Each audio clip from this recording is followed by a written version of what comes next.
Second year physics chapter 13 current electricity, इसको हम इस प्लेलिस्ट में कंप्लीट स्टडी करने जा रहे हैं। आज हमारी फर्स्ट वीडियो है जिसमें मैं इस चैप्टर का आपको इंट्रोडक्शन दूंगा। इलेक्ट्रिक करंट क्या होता है इसको डिफाइन करके बताऊंगा आपको। उसके बाद नेक्स्ट टॉपिक है करंट डायरेक्शंस, जिसमें कन्वेंशनल करंट और इलेक्ट्रॉनिक करंट, दो तरह के करंट्स को हमने समझना है। और जो लास्ट टॉपिक होगा आज की वीडियो का वो current through a metallic conductor, ये टॉपिक होगा। एक फॉर्मेट में हमेशा फॉलो करता हूँ, मैं हमेशा एक सिंगल आइडिया जो है वो एक बॉक्स में देता हूँ ताकि जो स्टूडेंट्स हैं उन्हें पता चल जाए कि यहाँ से एक बात खत्म हो गई है, नई बात शुरू हो गई है, और उससे बहुत अच्छे तरीके से उनको चीज़ की अंडरस्टैंडिंग हो जाती है। तो जो फर्स्ट चीज़ मैंने बतानी है वो चैप्टर का इंट्रोडक्शन है। तो इससे जो पिछला चैप्टर था उसमें हमने चैप्टर 12 में चार्जेस एट रेस्ट उन्हें स्टडी किया था, यानी वो स्टेशनरी चार्जेस थे, वो मूव नहीं कर सकते थे। अब उसके बिल्कुल अपोजिट हमारा चैप्टर है जिसमें चार्जेस इन मोशन जो है वो अब हमने स्टडी करने हैं। वो चार्जेस जो मूव कर रहे होंगे उनकी मोशन को हमने स्टडी करना है। जब चार्जेस मोशन में होते हैं तो हम उनको इलेक्ट्रिक करंट का नाम देते हैं। इलेक्ट्रिक करंट से क्या मुराद है?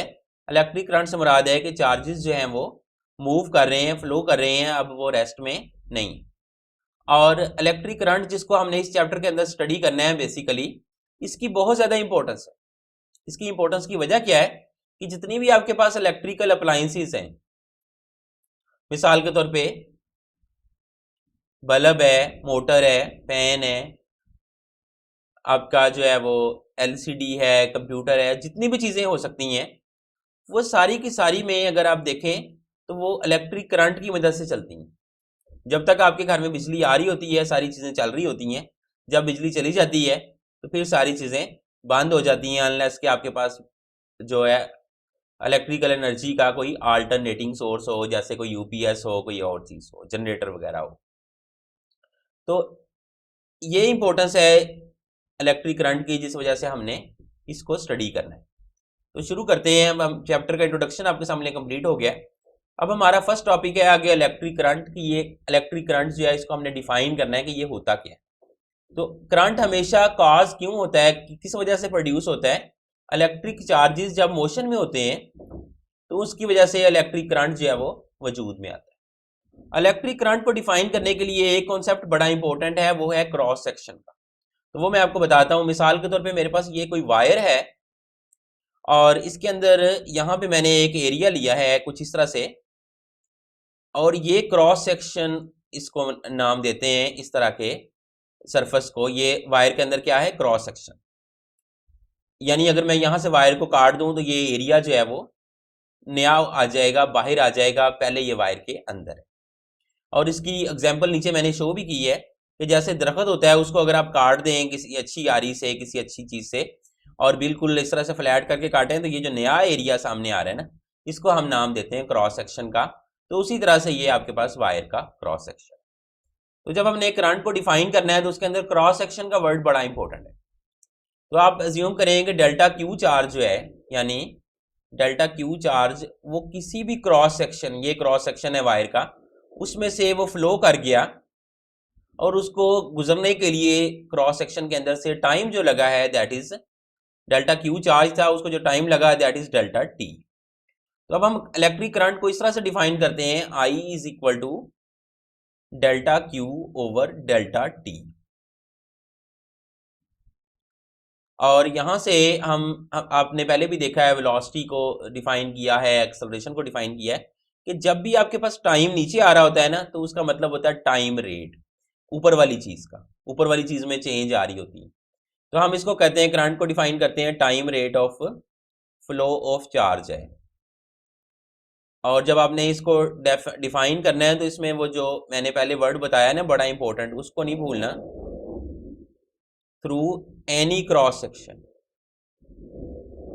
कि आपके पास जो ऊपर एरिया मैंने बताया था उसमें से किसी भी क्रॉस सेक्शन में से जो time rate of flow of charge होगा उसको हम करंट का नाम देंगे, इज कॉल्ड इलेक्ट्रिक करंट। पूरा भी लिख सकते हैं आप इस तरह से। ये पूरी डेफिनेशन मैंने आपके सामने बता दी है। तो एक्चुअली अगर इस टॉपिक में देखा जाए तो ये डेफिनेशन जो है ये बहुत ज़्यादा इंपॉर्टेंट है। इसके साथ साथ आपको इसका यूनिट भी पता होना चाहिए। करंट का क्या यूनिट होता है? I is equal to delta Q over delta t हमने डिफाइन किया है।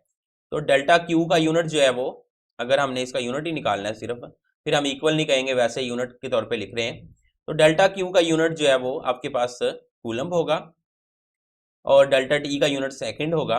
चार्ज होता है ना, चार्ज हमेशा कूलम्ब में लेते हैं, और टाइम का यूनिट जो है वो सेकंड होता है, तो कूलम्ब पर सेकंड जो है वो यूनिट आ जाएगा करंट का। तो इसको हम कॉमनली क्या कहते हैं, इसको हम कॉमनली एम्पेयर का नाम देते हैं। जब खाली ए लिखेंगे तो बड़ा ए लिखेंगे, जब पूरा यूनिट लिख रहे हैं अगर आप, तो आप एम्पेयर जो है वो ऐसे ए छोटे से लिखेंगे। तो ये आपके पास करंट का यूनिट आ गया। अब उसके बाद ये हमारा फर्स्ट टॉपिक कंप्लीट हो गया है। इसमें आपको कोई ज़्यादा परेशानी की ज़रूरत नहीं है। क्रॉस सेक्शन का बारे में मैंने आपको सिर्फ समझाने के लिए बताया है, आपने सिर्फ ये डेफिनेशन तैयार करनी है, मैथमेटिक्स करना है ये वाला, और इसके साथ साथ ये यूनिट जो है ये आपको क्लियर होना चाहिए। अब उससे नेक्स्ट जो टॉपिक है बुक में वो है करंट की डायरेक्शंस का, यानी करंट किस डायरेक्शन में फ्लो करता है। अब आपको पता है बैटरीज होती है, उसका एक पॉजिटिव टर्मिनल होता है, एक नेगेटिव होता है। हम जो है पॉजिटिव टर्मिनल को हमेशा बड़ा शो करते हैं बाय कन्वेंशन, और नेगेटिव टर्मिनल को छोटा शो करते हैं। कन्वेंशन का मतलब होता है कि एक रवायत है, एक तरीका है, हमेशा ऐसे ही अडॉप्ट किया जाता है। अब यहाँ पे जो है अगर हम इस तरह से बैटरी लगाते हैं, यहाँ पे कोई बल्ब लगा देते हैं, बल्ब ग्लो करता है, तो इससे हमें ये तो पता चलता है कि सर्किट में कोई चीज़ फ्लो कर रही है, लेकिन क्या चीज़ फ्लो कर रही है, क्या पॉजिटिव चार्ज फ्लो कर रहा है। अगर पॉजिटिव चार्ज फ्लो करेगा तो उसको तो पॉजिटिव रिपेल करेगा, तो पॉजिटिव चार्ज की मोशन पॉजिटिव से स्टार्ट होके नेगेटिव पे एंड होनी चाहिए। और ये भी हो सकता है कि सर्किट में नेगेटिव चार्ज फ्लो कर रहा हो और वो नेगेटिव से स्टार्ट होके पॉजिटिव पे जाके एंड कर रहा हो। तो जो शुरू में साइंटिस्ट थे, अर्ली साइंटिस्ट, उन्हें नहीं पता था कि इसमें से क्या हो रहा है, तो उन्होंने ये अज्यूम किया कि करंट फ्लो कर रहा है due to the movement of positive charges. अगर हम रियलिटी में देखेंगे करंट किस वजह से फ्लो करता है, तो आपके पास लिक्विड्स जिनमें से करंट फ्लो करता है उनमें कोई केमिकल रिएक्शन भी कॉज करता है, उनको हम इलेक्ट्रोलाइट्स का नाम देते हैं। उनमें करंट का फ्लो होता है पॉजिटिव एंड नेगेटिव आइंस की वजह से। मिसाल के तौर पे कॉपर सल्फेट है, इसमें कॉपर पॉजिटिव आइन है, डबल पॉजिटिव, और सल्फेट डबल नेगेटिव आइन है। ये सोल्यूशन के अंदर फ्लो करते हैं और इनकी वजह से इलेक्ट्रिक करंट जो है वो सोल्यूशन में से गुजर रहा होता है।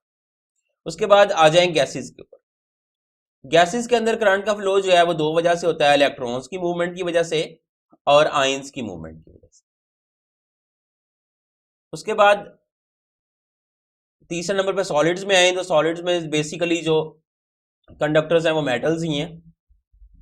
तो मेटल्स के अंदर करंट का फ्लो सिर्फ और सिर्फ इलेक्ट्रॉन्स की वजह से हो रहा होता है। यानी अगर इस सर्किट में देखें तो यहाँ पे चूंकि वायर्स लगी हैं वो मेटल की हैं, तो एक्चुअल जो करंट का फ्लो है वो इलेक्ट्रॉन्स की वजह से होगा, वो यहाँ से इस तरफ को होगा। उससे आगे चलते हैं। अब हम इस बॉक्स में ये देखेंगे कि नेगेटिव चार्ज के फ्लो में और पॉजिटिव चार्ज के फ्लो में क्या फर्क है। तो अगर ए कोई ऑब्जेक्ट है, यहां से -1 कूलम चार्ज बी की तरफ चला जाता है, या फिर बी से +1 कूलम चार्ज ए की तरफ आ जाता है, ये दोनों जो है इनमें से कोई एक काम होता है, दोनों नहीं होते। क्या ये हो रहा है या ये हो रहा है। तो देखने में, बाहर से देखने में आपको कोई फर्क पता नहीं चलेगा, सारे के सारे इफेक्ट्स वही होंगे, और हर तरह से ये दोनों चीजें जो हैं ये बिल्कुल इक्वलेंट है। कम अज कम, मैं जब बात करता हूं मैं बड़ा एहतियात का मुजाहरा करता हूं, कम अज कम एफएससी लेवल पे रहते हुए ये दोनों चीजें बिल्कुल इक्वलेंट।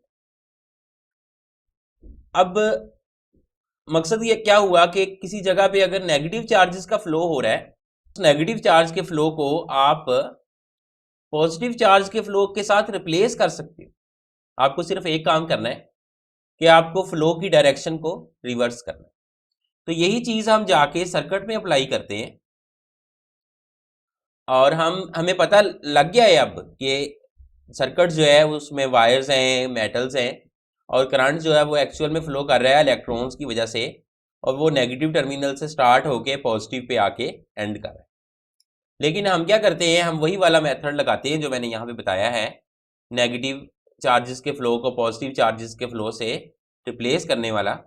तो हम ये अज्यूम करेंगे कि यहाँ पे इस सर्किट के अंदर पॉजिटिव चार्ज जो है वो फ्लो कर रहा है, और वो पॉजिटिव से नेगेटिव की तरफ जा रहा है।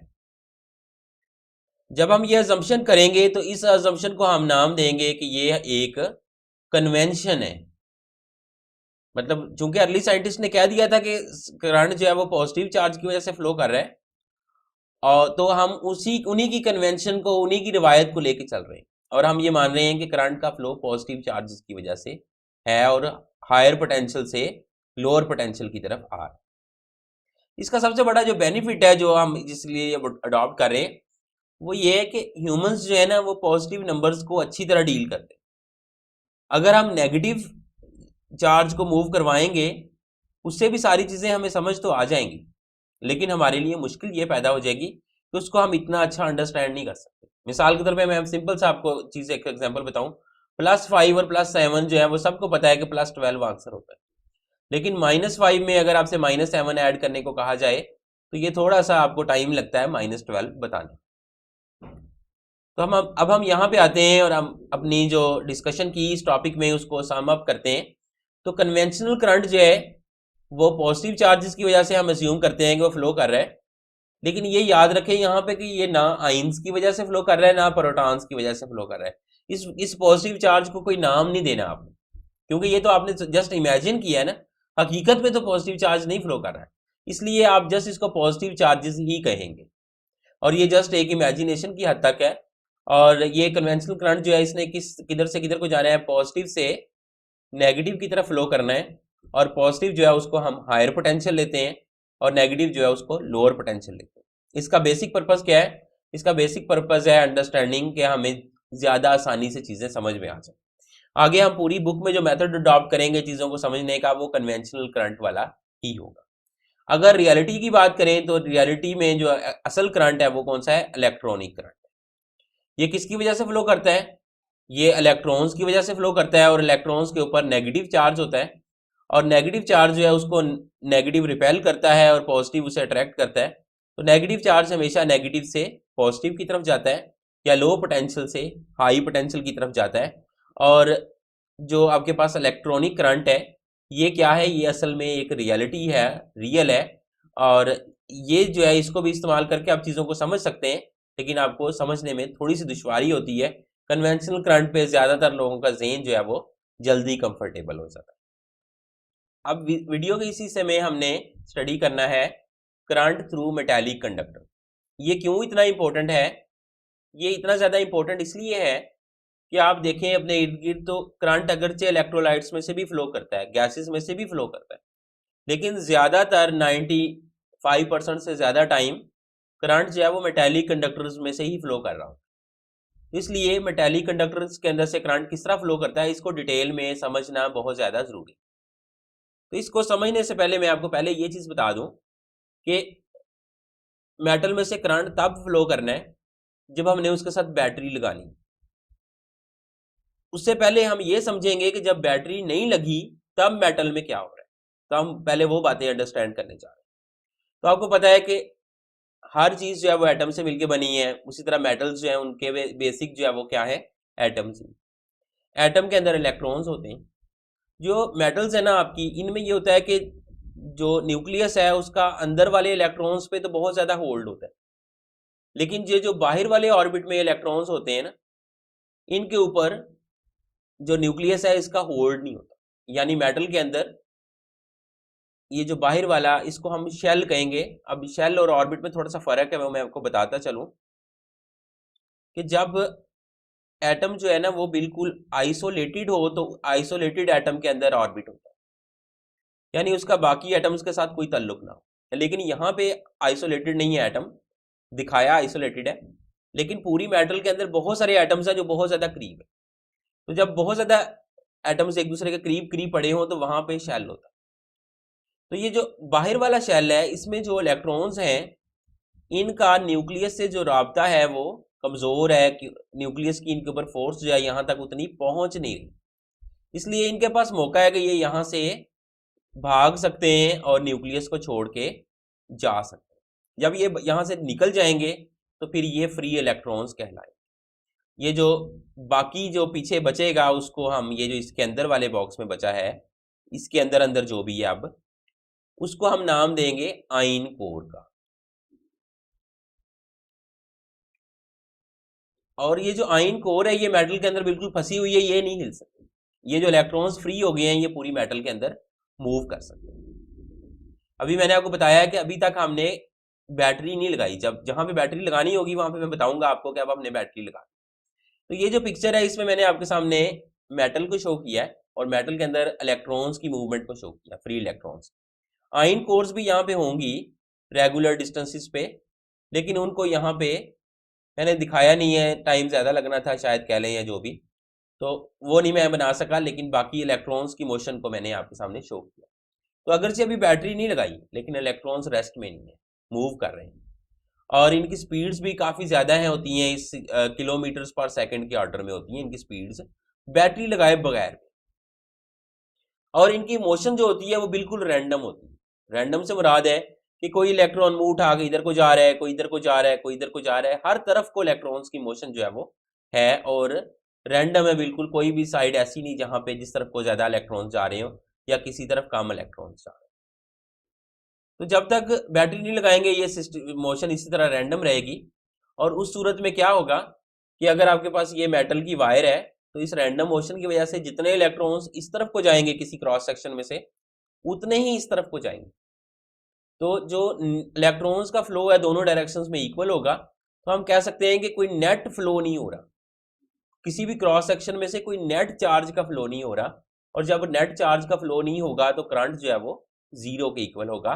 यानी ऐसी सिचुएशन में हमें मेटल में कोई करंट हम फील नहीं कर सकते, कोई गैल्वानोमीटर लगा के कोई भी चीज लगा ले वहां पे हम करंट को डिटेक्ट नहीं कर सकते। वजह क्या है कि नेट चार्ज फ्लो नहीं कर रहा।